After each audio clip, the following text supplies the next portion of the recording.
Jimbo Fisher doing Jimbo Fisher stuff. This is going to be fun. We're going to talk about the NIL conversation as well as other sports news going on in the world. That's what's cooking on today's Sports Stove podcast. From Belly Up Sports and the Belly Up Podcast Network, you're listening to the Sports Stove podcast with your host, Vince Stover. Hey, good looking, what you got cooking? How's about cooking something up in me?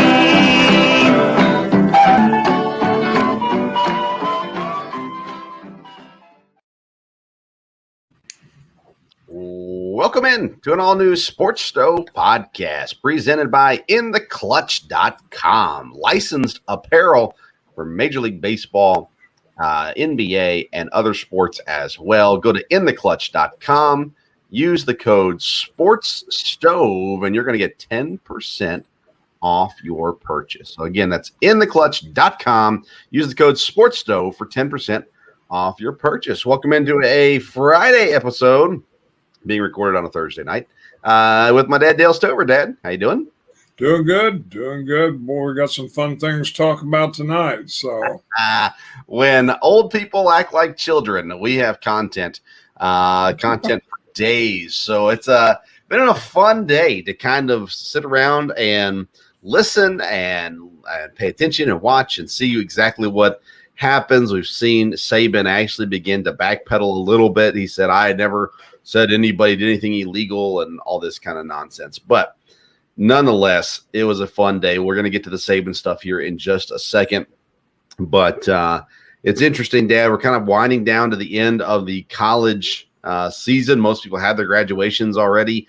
And that means that we're entering into a weird time of the year where there's not any active college sports going on. Baseball is still currently winding down as well.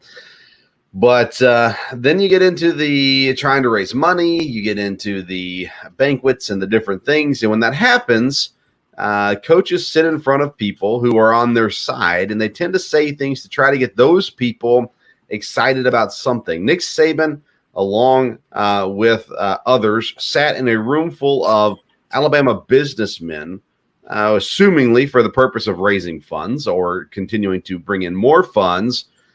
And he had a comment. Let's listen to what Nick Saban said. And you've read about them. You know who they are. I mean, we were second in recruiting last year. A&M was first. A&M bought every player on their team. Made a deal for name, image, and likeness. All right, we didn't buy one player. All right, but I don't know if we're going to be able to sustain that in the future because more and more people are doing it. All right, so obviously, the most comments that we've talked about is the Jimbo Fisher stuff, and we'll talk about the Deion Sanders comments in a second, and we're going to listen to Jimbo's comments also here in a second. But something that intrigues me is what he said there at the end of that statement that seems to kind of be getting looked over, and he says, I'm not sure that we can sustain this, meaning he's saying we're doing it too. We are going to be doing it if we've not already been doing it. His quarterback famously made $1 million last year. And of course, his comment is, well, was after he got to campus. It's not something we used to lure him to college, to Alabama. But I found it interesting that at the end of that statement that he says, I'm not sure that we can sustain that, meaning we got to get on board with what everybody else is doing. Would you agree with that? I think that's a fair assessment maybe of what he meant. Again, I guess if there was more comments, maybe he would say the NIL can't be sustained if it's going to be like this, or maybe that, hey, we're still very competitive now, but, we're not going to be able to sustain that if, everybody else is not going to go by the same rules we do. I think that would have been his implication. But, Nick Saban always knows why he's saying what he's saying. So, well, and it's in a room full of money. He's in a room full of money, and they've obviously done a great job of making sure that Alabama athletes receive money. But it just seems like with the audience he's talking to people because he's basically, in my opinion, saying, we're going to need more money. We're going to need you to step up and do what the boosters at A&M did. And we need you to step up and do what Barstool did for Jackson State and Deion Sanders. And so it's this this mentality of we need more money, which they're going to get it anyways. He didn't have to say any of the stuff he said. But what surprised me, I guess, the most is how blatant he was to call out Texas A&M. And again, they're the team that finished number 1 in recruiting ahead of him. And then he also called out Jackson State with Deion Sanders as well. And we'll listen to that in a minute. But we need to hear the comments made later this evening from Jimbo Fisher Thursday evening. So it's not the original stuff that came out, but he had a press conference, a little bit more things. Let's listen to what Jimbo Fisher had to say. First of all, I'll say it's a shame that we have to do this. It's really despicable. It's despicable that somebody can say things about somebody and an organization. More importantly, 17-year-old kids. You're taking shots at 17-year-old kids and their families. That they broke state laws. That they're all money. We bought every player on this group. We never bought anybody. No rules were broken. Nothing was done wrong. It was all in the way we do things, the ethics in which we do things. And these families, it's despicable that a reputable head coach could come out and say this when he doesn't get his way or things don't go his way. The narcissist in him doesn't allow those things to happen. And it's ridiculous. But when he's not on top, and the parity in college football he's been talking about, go talk to coaches who coach for him. You'll find out all the parity. Go dig into wherever he's been. You can find out anything. And it's a shame that you got to sit here and defend 17-year-old kids and families and Texas A&M because we do things right. We're always going to do things right. So that's Jimbo Fisher's response to Nick Saban. A couple things in that he says, after he says, we never bought any players, he very quickly says, no rules were broken. So that was interesting, I thought. And then he goes very personal against Nick Saban. He's a narcissist, and dig into his past, and you'll find things he said earlier. You'll find things that you don't want to know. If you dig into his past, talk to his former assistants. Jimbo said, I would never work for him again, even when he had the opportunity to earlier. He had a comment as well. I think I saved it here. Let me pull it up real quick. Sorry. He says, you coach with people like Bobby Bowden and learn how to do things. You coach with other people and learn how not to do things. There's a reason I ain't went back and worked for him with opportunities. Don't want to be associated with him. So there again, Jimbo says, I learned how to do the right thing from Bobby Bowden and how to do the wrong thing from Nick Saban. Yeah, this has gotten very, very personal very, very quickly with these two guys. And, of course, Jimbo has worked under Saban at LSU, and now they are, in head coaches of the same conference and all that kind of stuff happening. I mean, what's your response to what Jimbo had to say? Well, I mean, I think he had to respond to it. Again, at this point, like you said, it's gotten personal, and really probably the big issue that has to be looked at is the whole NIL thing. You know, when he said no rules were broken, okay, what rules are there? Are there enough rules in place that you can go back? I saw something earlier where Nick Saban said that, people are admitting they're breaking rules. Well, I don't know that that is true. And again, when nobody's doing anything about it, again, we've talked about this, and this is probably going to bring it to a head. Two big time coaches. There's going to have to be some definition with the NCAA. Did somebody do something wrong, or did they not, do something wrong? And there's way too many gray areas in this. But yeah, this has gotten very personal, very surprised a little bit that, Saban went after him so directly. And of course, then Fisher is defending himself, talking about things in Saban's past. To me, what I thought of when I read or heard a lot of this today was, Saban saying, well, we didn't do anything wrong. Does he really think he can control all his boosters? Sure. Will they ever prove he told somebody to do something? No, that's never been the problem. The problem is boosters, acting independently, making contacts. And now with social media, how easy is it, to communicate with kids and stuff that way? When, Fisher, I think, was maybe stretching a little bit when he, talked about 17-year-old kids and their parents, and you're attacking them. No, he attacked A&M, not them. Now, if there's a deal about breaking, federal laws or something, but again, I'm not sure that's what was said from there. But it would make the recruiting trail awfully interesting right now with there, and I would think some schools will sit back and try to get the fallout from this. Well, who wins in this situation? If you're a recruit and you're looking at A&M and Alabama, do you go to the place that openly pays players, or do you go to the place that says, we're not going to do that, we're not going to pay players? Not to get them to school, of course, is what he's saying. But, I mean, in all of what Nick Saban is, as one of the best, if not the best, college football coach in history, he, in my opinion, he's coming off looking bad in this situation versus what he was trying to do and kind of point out some things at A&M.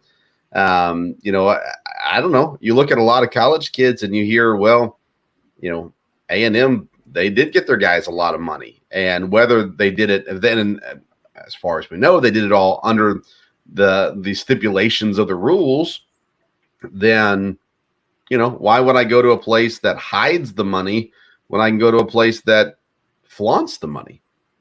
Yeah, I mean, the way the system is right now, kids, it's all right for them to go and get money. And obviously they're going to know where the better opportunities are, whether they're promised stuff. Now, if you ever get into their signing contracts, they're doing things like that before recruiting. But again, I think we talked about this in one of the other episodes. When you look back at some of the other, things that have happened over history, I mean, kids were driving Trans Ams, before they ever National Signing Day. So, this is not new. And actually, that was at one of the schools that we're talking about here. So, it's interesting that they have made it, so personal. Like I said, that say maybe Saban wanted this. Maybe he wanted to flush Jimbo out and, get him talking and saying there. Otherwise, I mean, Alabama, okay, we finished number 2. I mean, Alabama still has a real stranglehold, it seems like, in recruiting from there. Now, coaches have moved, and the SEC is going to get much more competitive even than it already is. But to me, both these if I was a coach in the SEC and one of these other schools, I'd be licking my chops saying, hey, we're going to get the fallout of this. Kids are going to start avoiding, these two things here. So I don't know. Like I said, the NCAA, or they're going to have to form an organization. Something has to get it under control, or it's just going to, get out of hand. And this is probably an out of hand situation now. I mean, yeah, it was, and it is. You talk about contracts. Contracts are not allowed to be signed before the player signs. That's part of the NIL stuff. Can't be made before you come. It's a deal of after you get here, then you can sign NIL deals, but it cannot be the reason you come to school. You cannot be promised or anything like that. And clearly, they were doing this before NIL. They're doing it during NIL. Schools are promising things, and are promising money. Boosters are promising money. If you come to my school, I will make sure you're well taken care of. Those sorts of things. A former Florida State player, Travis Johnson, he says, in regards to Nick Saban, I'm getting this from 24/7 Sports. He says A&M bought every player on their team. He says, let's see here. He said that Alabama offered him 6 figures in the class of 2000. He says y'all was NIL before NIL. So saying that Alabama offered him 6 figures back in 2000. We know. We don't claim to be ignorant on this fact. We know that teams cheat.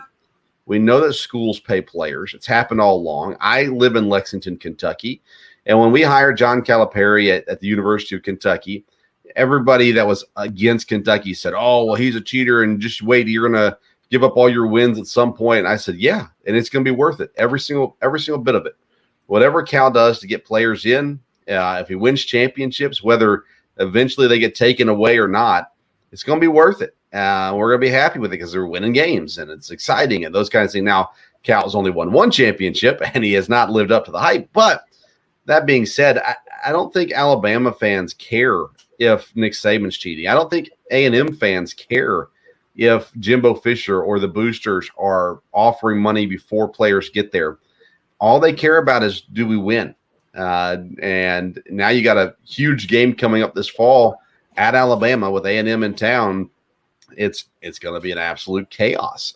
It's going to be a lot of fun at the same time. And at some point we're going to like it. Let's listen to one more thing Saban said, this time talking about Coach Prime, Deion Sanders. Just like Nate said, we have a rule right now that says you cannot use name, image, and likeness to entice a player to come to your school. Hell, read about it in the paper.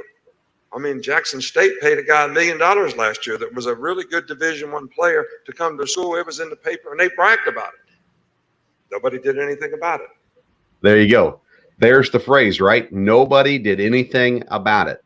Basically, what Saban's saying is there's rules in place and they're not being enforced. In doing so, he calls out Coach Prime, and Coach Prime's not happy about it. He says he will make some statements on it as well. But as surprising as it is that he went after A&M, it's got to be more surprising that he brought Deion Sanders into the conversation. And, of course, they are refuting it. No, I don't have $1 million and all this kind of stuff. Listen, Deion cheats, Saban cheats, Fisher cheats. Everybody's cheating. Therefore, it's equality. That's what it comes down to. At the end of the day, everyone's doing the same thing, just some people are doing it better than others. That's my thoughts. What are your thoughts?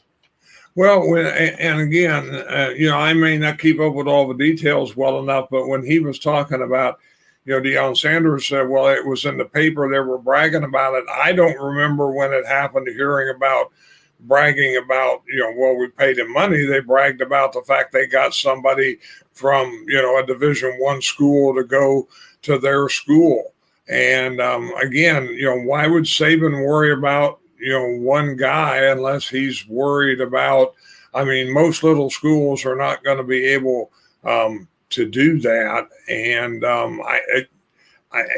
like I said, it's just kind of a little bizarre that, he went after this. But like I said, he was meeting with boosters. He was meeting with business people. But again, he's smart enough to know that everything he was saying was going to, get broadcast and be repeated from there. And obviously when he named names, he knew what he was doing there.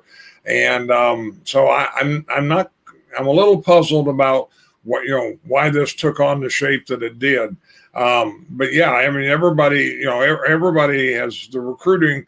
That's why people go on probation. That's why people were getting sanctions, and most big schools did sooner or later because they were doing things. Well, now the rule is, you shouldn't have to get sanctioned. Everybody can do it, but they're going to have to, get some kind of control over it. And yeah, I don't know. Like you said, everybody's doing it, and for Saban to act like he doesn't do it, that was a little strange. And like you said, they can come up with all kinds of people, whether it's assistant coaches or former players, that are going to talk about this, with a large number of schools, no doubt about it. I think, schools get to a point. Saban got to a point where he probably didn't have to do some of the stuff other schools did because people wanted to come to Alabama, and he's turning out so many people in the NFL. But now the thing that in NIL, and maybe they didn't see this coming, is you have college kids making more than NFL players. You have college quarterbacks who can legally make more money than NFL rookies can because they're restricted, on a salary cap thing with the rookies in the NFL. So that's created a situation that, I think that's got to be controlled, because that's not going to work if, hey, I can make more money in college than I'm going to even make in the pros. Well, I need to do this for 1, 2, 3 years, in college from there. So, yeah, I mean, the pros still gives more security long term than what college can do. And again, I don't know. The way that I'm seeing this, Dad, is Saban's upset. He's upset that he finished second in recruiting rankings. He's upset that Deion Sanders is taking players that he could have had. And I don't know. It's to me, it's coming across less calculated, although I'm guessing it's calculated. It's coming across less calculated and more like someone asked a question that just kind of Saban's been upset about for a little bit. And he started talking, and he's at the point in his career, at the age and at where he is, where he can kind of say what he wants to say. And he comes out and he just says, you know what? I'm tired of this. I finished second. You know why I finished second? Well, because Jimbo Fisher cheated. And then we used to be able to get whoever we wanted. Now the NIL's here, and I can't have whoever I want because there are other schools paying them money more than what we're offering them to go to their school, and so they're going to other schools. That's the way it comes across to me. It comes across to me that Nick Saban is upset that he doesn't get what he wants. And the result is he's mad and he's going to share it with people. And he's not going to say it's because I don't get what I want. It's just going to be, you know what? Jimbo Fisher's doing something that's against the rules. Deion Sanders did something that's against the rules, and no one did anything about it. And then he tells his boosters, and again, you said it could be a different context, but can we sustain this? How long can we go losing players to Jimbo Fisher? He got 7 5-star guys in one class, losing people to places like Jackson State. He's, we can't do this. We have to be getting the best players, and in order to do that, we need your money. And that's the way that I read the situation. And Dad, you talked about it, but to say, and I understand he's not going to say otherwise, we don't ever do this. It's baloney. They've been doing it for years. They've been doing it ever since Saban's been there. And here we sit, just a bunch of old men griping and complaining because they're mad about who knows what. And at the end of the day, they're all doing the exact same thing.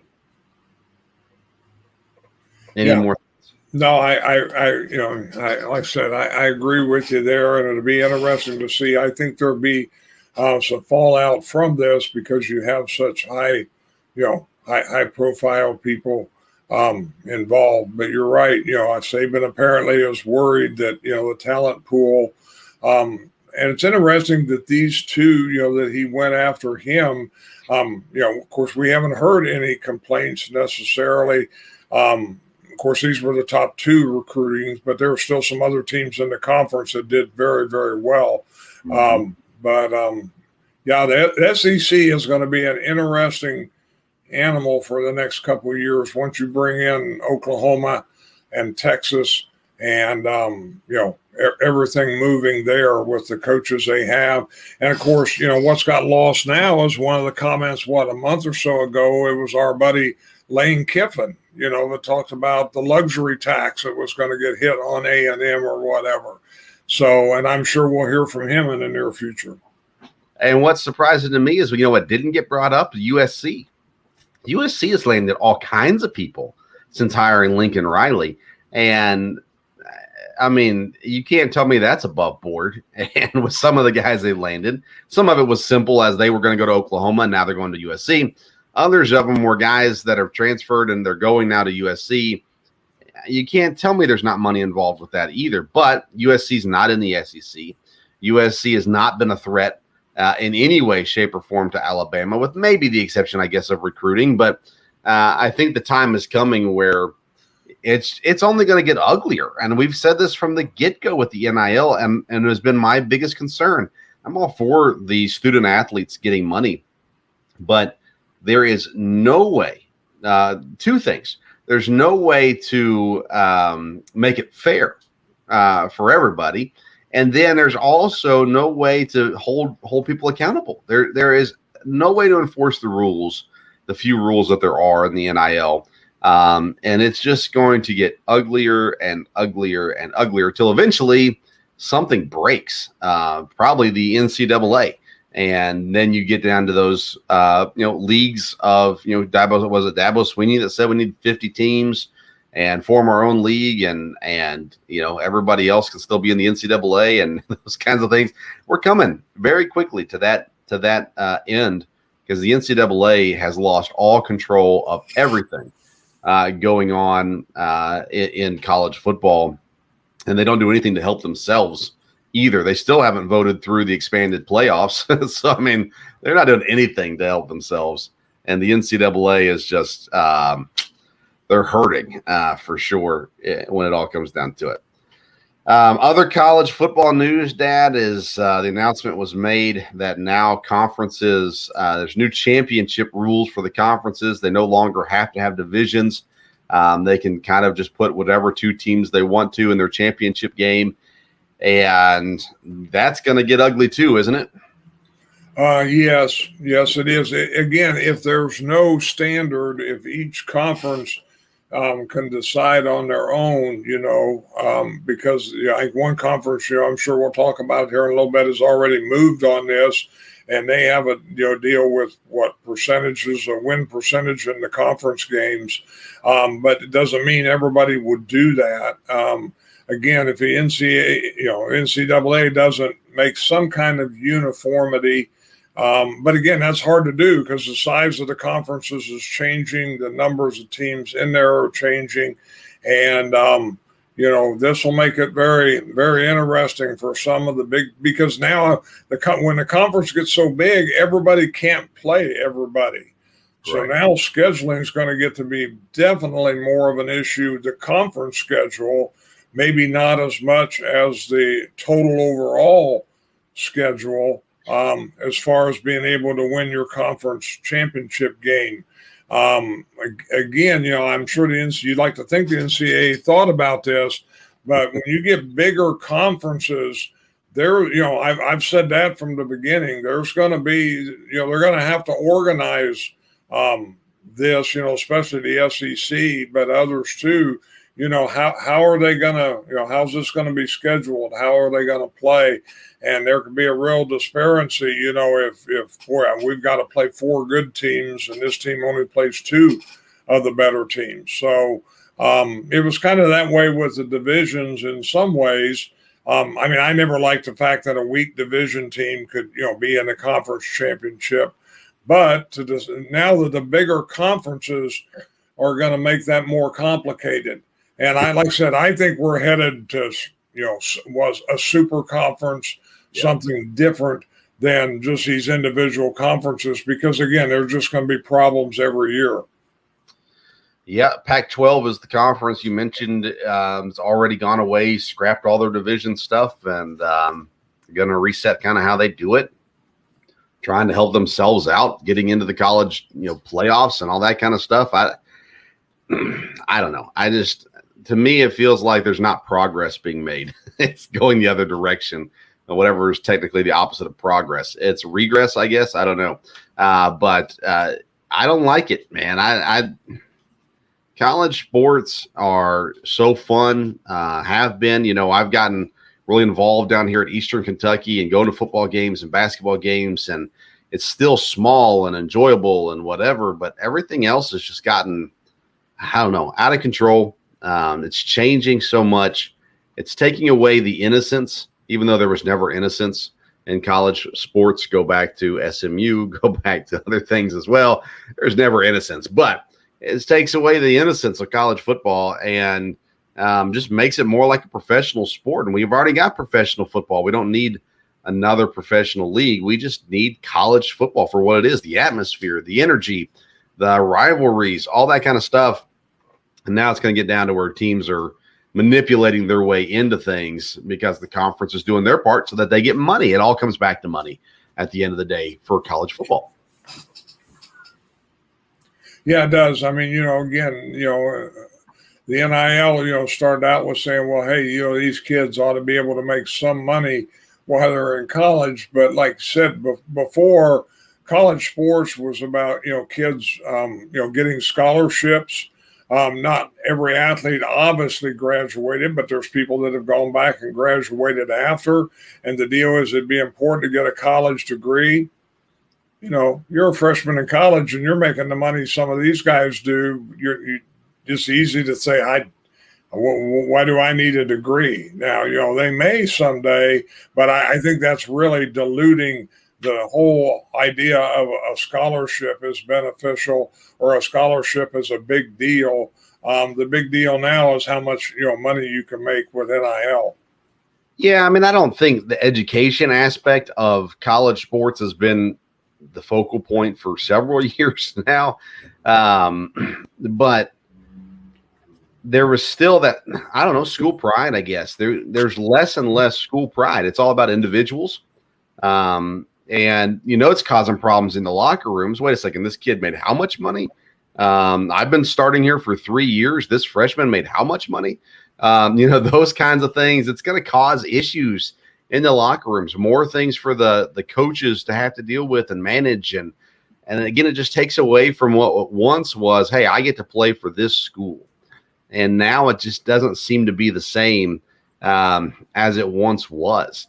You know, at Kentucky, we had an issue with basketball this year. Shaden Sharp, he comes to Kentucky, never plays a second of Kentucky basketball, and now he's going to go in the NBA. Looks like he's going to get drafted in the top 10 of the NBA draft, and Coach Cal is trying to brag about it, and the fan base is going, wait a second, this kid didn't even play for us. He could have played for us. He chose not to play for us. He used our university to get him to that next level, but he never once gave anything to this university. And now we're seeing, at least in Lexington, this turn against the school, against the athletic department, against the basketball program, because no, people are now using us. And because of that, now we're angry. Now, the reality is the fans want to use the players. But that being said, that's the shift. It's no longer about team spirit. It's no longer about school spirit. It's about what can I get? And everybody's selfish. I'm not pretending like I'm not. Everybody's selfish. But it's what can I get? And, you know, how little do I have to give in order to get? And we're seeing it more and more in college sports, and we're going to continue to see it as long as the NIL is around, and as long as everything's set up the way that it's set up. It's going to continue to be an ongoing issue. And now we've got rule changes, so you're going to see conferences making changes, and bigger conferences have to make changes anyhow. And you know, we're going to come down to a point where there's going to be a college that says we deserve to be in the championship, and their conference says, sorry, you're not going to. And that school is going to be looking for a new conference, and that's going to cause more issues with the conferences and everything that goes into it as well. Anything else on those topics? No, I'm sure there'll be a lot in the days ahead. That's for sure. Yeah, I know Eastern Kentucky is part of the ASUN conference. They announced this week that they are going to do what they did last year, ASUN WAC Challenge. It's an automatic qualifier. There'll be 10 teams involved, and one team will give you the automatic qualifier there in the NCAA. And they had to do that because both conferences got up to 6 teams last year, but then a team from each conference left, so they're down to 5 teams. Underneath that 6-team threshold the NCAA requires for the qualifiers, and so they join again. ASUN WAC coming together for another year, which is a fun time as well. Okay, and then to remind folks about InTheClutch.com. It is licensed apparel, Major League Baseball, NBA. They've got some great retro stuff there as well. Go check out the t-shirts, InTheClutch.com. Use the code SPORTSSTOVE, and you're going to get 10% off your first purchase there at InTheClutch.com. Some great shirts and things available there for teams, for players, stadiums, different things like that. Some fun stuff there as well. All right, Dan, let's move. Let's go ahead and do the NBA. I know neither one of us spends a whole lot of time with the NBA anymore, but we are in the playoffs. We had some surprises happen with the Dallas Mavericks specifically moving forward. I was surprised about the Celtics. They were the higher seed, whatever. But I thought Milwaukee was going to beat them. They did not. So anyways, you've got Miami and Boston. They're actually playing, getting ready to tip off as we're recording. So we can't talk a whole lot about that at the moment. But game one, Golden State and Dallas. Golden State dominated Dallas. Get the win. It's just one of those things where now you got a series, but to me, it's looking like we're going to be sitting there with Golden State in the finals. And I've mentioned that. I don't remember if it's been on this program or on one of the ones I was visiting on. But I felt like Golden State was a high likelihood of making the NBA finals because, again, of the team they had. But now they're going to go up against either Boston or Miami. Dad, you claim to be a Boston fan. Their coach went to the front office at the beginning of the season. They hired a new coach, pretty much the same players, and now they are just 4 games away from the NBA finals. Yes, I mean, somebody knew what they were doing on that one from there. And, again, they play good defense. They play well as a team. Where they can beat Miami, I don't know. But I do think, I've paid more attention to it this year. And there's been, some good basketball games, but a lot of good basketball to watch as far as the players that are involved. And so I think it'll continue to be that way right down to the championship series. I think it's a good year for the NBA, at least at this point, if they don't have any other, major issues come out of it. So, yeah, I'm cheering for the Heat at this point just because they've got Bam Adebayo and Tyler Hero, Kentucky guys, on their team. Actually, they also got Michael Mulder. He doesn't play at all, but he's a Kentucky guy as well. So that's who I'm cheering for. I think Golden State and Miami. I texted my friend Brad, who hosts local sports radio here in Lexington, and he is a gambler. And Dad, neither you or I are gamblers.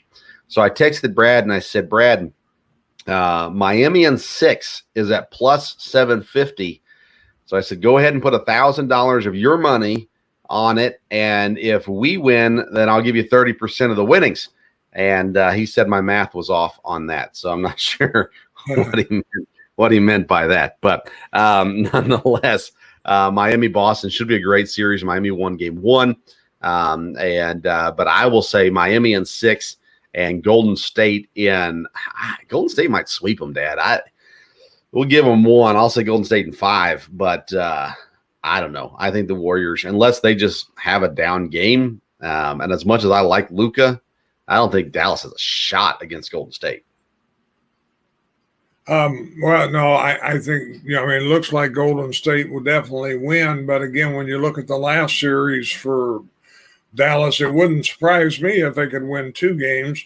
But, we'll see what happens the next game there. The Boston series, I think, easily could go to game 7. But, we'll see. I mean, Miami, handled them obviously in the first game there. So I think it's still kind of wide open right now. We'll see. Yeah, Jason Kidd. We'll see how good a coach Jason Kidd is coaching in Dallas. He's had decent runs at his first stops as a head coach in the NBA, but that's been a long time ago. He's going to have to make some major adjustments because Golden State, the way they played in game 1, shut down Luka, just playing one-on-one for the most part with Wiggins covering him. I mean, goodness, it's an uphill battle at the very least. I like what they said. They asked the coaches about each other. Steve Kerr, said, yeah, Jason was a great player and he was great skills, all this kind of stuff. They asked Jason. He goes, yeah, I remember Steve Kerr. He had Michael Jordan. So not as much respect about Steve Kerr's playing days, I guess, for Jason Kidd as well. But nonetheless, should be fun series either way for both of those NBA series. All right, let's wrap up with some NFL talk. And let's see here. Bradbury, cornerback, playing for the Giants. Giants said, we can't pay you. Tried to trade him, couldn't trade him. They had to cut him. They cut him. He gets picked up by a division rival, the Philadelphia Eagles. And Dad, Philadelphia this offseason, they go out and they get a starting cornerback. They get A.J. Brown, a number 1 wide receiver. They have a great draft class. And again, I feel like we've talked about the East, but not a great division. Philadelphia, if Jalen Hurts plays above average, I mean, I'm starting to go lean Philadelphia as my dark horse Super Bowl pick this year. Well, I don't know about Super Bowl, but I think they've got a good shot at the division. I mean, they've made moves. They've not just sit still from there. And like you said, if Jalen Hurts can perform at all, which I think he can, yeah, I mean, they've got a great shot, as far as winning the division. And of course, you win the division, you get, you're not only in the playoffs, you get one game at home, and, things can happen from there. So I think Philadelphia fans probably would be very positive going into this. Surely you'd have to be with the moves they've made. And like I said, getting the wide receiver, that was a big plus. A huge plus. Yeah. And again, I go back to Cincinnati Bengals. They went out and got all kinds of weapons for Joe Burrow, and now Philadelphia has added weapons for Jalen Hurts. And again, if it doesn't work out, Philadelphia is set up with draft picks to go out and get a quarterback in the draft as well. But I mean, just looking at the offseason so far, Philadelphia is one of the top teams, I think, that as far as winning the offseason, I think they've done a phenomenal job with what they brought in and really set themselves up for success. But now they're going to have to do it, obviously, on the field as well. You've got Philadelphia sources. I don't know if you've had a chance to chat with them since the draft to find out how excited they were about what Philadelphia is doing. Yeah, I haven't. I tried to get a hold of him last week, and I'll try here in the future because I am interested to see what the talk is. He keeps up on Philadelphia radio up there, and he has relatives that are very connected in. And so, yeah, I would think Philadelphia fans would be very optimistic. And again, part of it would be the division they're in. So it'll be interesting because it looks to me like the one team that hasn't made as many positive moves was a team that everybody would say would be on top, which would be the Cowboys. But some people say they're loaded and, they're ready to go. So we will see. Of course, Washington, be interesting to see, with the new quarterback, if that can make a difference. And, of course, they're very talented. We've talked about the skill positions and the defense that they have. And, the Giants have made some good draft picks. And, again, they have a question at quarterback too. So that should be a very interesting division. Yeah, Brian Daboll, new Giants head coach, which I think was a great hire. He says we want Daniel Jones to turn it loose. Well, he's turned it loose many times. He's got a turnover-prone quarterback, but I'm not sure that's what he means by that. Dad, you know that it's very rare for us to feel bad for the Chicago Bears. Tyreek Cohen, running back for the Chicago Bears, suffers another major injury. Looks like he'll be out a whole nother season. It'll be 2 straight seasons now with injuries. Tyreek Cohen's a phenomenal back. He's a great fantasy player. He's great in real life as well. And as much as we don't like the Bears, we just hate to see a guy struggling like this, especially consecutive seasons now with major injuries there in Chicago. Yeah, it's tough when you see a guy with a major injury, 2 years in a row, because it's hard enough to come back after one. You don't find many that can come back after two. And of course, the team's going to have to make adjustments and get players in and everything like that. That was really, sad in many ways to hear about that, and even the way it happened. Yes, indeed. And then Deshaun Watson, he had a meeting with the NFL this week. I'm sure talking about the legal issues and everything going on. If you had to guess right now, how many games is Deshaun Watson getting suspended? I would think 6. Yeah, I think 6 is probably the minimum. I don't know. It's going to be interesting to see what they do. I don't know. One argument I heard was there's so many people who've come forward, and there's enough things that he's admitted to doing that weren't necessarily legal. There's enough there for them to have plenty of ammunition to suspend them for as long as they want to.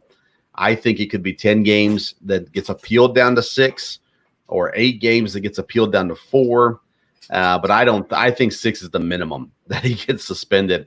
And I think it's one of the reasons, not the only reason, but one of the reasons why Cleveland hasn't gotten rid of Baker Mayfield yet. There's a chance they need Baker Mayfield. And now they went out and got Jacoby Brissett. I would still take Baker Mayfield over Jacoby Brissett, and I think Mayfield getting a second chance somewhere else might be really good for him and beneficial for the team that gets him. But I mean, it doesn't look like we're any closer to figuring out where Baker Mayfield's going to play football at come this fall, right? No, we really haven't. And I'd be surprised, no matter how long that Watson gets suspended for, that if Mayfield would want to go back and play there. Right. I think the bridges have been burned there, and he'd be lame duck at best. And I just don't think that's where he wants to be. But I'm a little surprised he isn't anywhere yet. So you never know. But I'm sure the Browns in many ways are wanting to see. I think it's good that Watson and the NFL are meeting that way.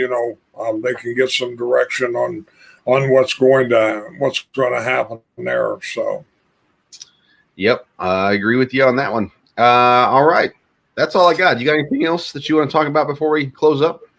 No, like I said, there's just a circus going on in college football, so I'm sure it'll keep building, and we'll see what happens. Well, I'm going to talk about that circus next Friday. Indiana head football coach Tom Allen joins the show. It'll be the third time he's come on the program. And I'm not sure what he'll give us, but we're going to ask some questions about the circus that is college football and see what happens from there. But excited to have Coach Allen back with us. That will air next Friday, a week from today. Of course, we'll have another episode out on Monday, and encourage everybody to tune in. Regularly drop episodes Monday, Wednesday, and Friday. This last episode that I dropped at was Wednesday's local hour. Interviewed Raga Christiansdottir, the ASUN Golfer of the Year, EKU golfer. Had a really fun conversation with her. She has already been in one major amateur tournament last summer. She'll be in two this summer. So if you're into golf, go back and listen to that episode. We also had Tucker Schroeder, offensive lineman from EKU, on as well, and had a good conversation with him also. But we don't talk to a lot of golfers on this program, and so I thought it was a really fun conversation, and would encourage people to go back and check that out. Don't forget to visit intheclutch.com. Use Sports Stove for your 10% off your purchase and whatnot from there. Follow us on social media, Twitter and Instagram at Sports Stove. And that's it for today. Thank you for tuning in. Until next time, we'll see you around